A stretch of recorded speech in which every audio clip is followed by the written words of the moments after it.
जंग खत्म हो चुकी थी, दुश्मन के हौसले टूट चुके थे, मगर सलाहुद्दीन अय्यूबी के सामने अब वो मकसद खड़ा था जिसका ख्वाब वो बरसों से देख रहे थे, बीतुल मुक़द्दस।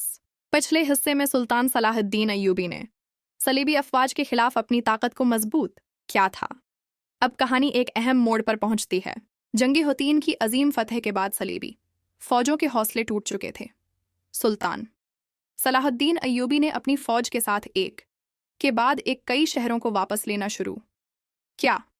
मुसलमानों में एक नई उम्मीद पैदा हो चुकी थी।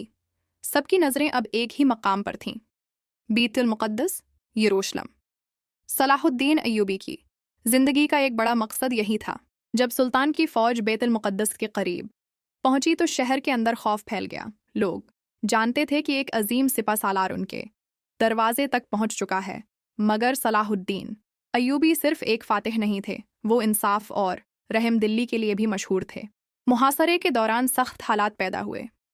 कुछ दिनों के बाद शहर वालों ने बातचीत की, दरख्वास्त की। उन्होंने सोचा कि शायद इस बार उनके साथ सख्त सलूक होगा, लेकिन सुल्तान ने ऐसा रास्ता चुना जिसने दुनिया को हैरान कर दिया। पार्ट 9 में क्या बैतुल मुक़द्दस बगैर खूनरेज़ी के फतेह होगा और सलाहुद्दीन अय्यूबी अपने दुश्मनों के साथ कैसा सलूक करेंगे।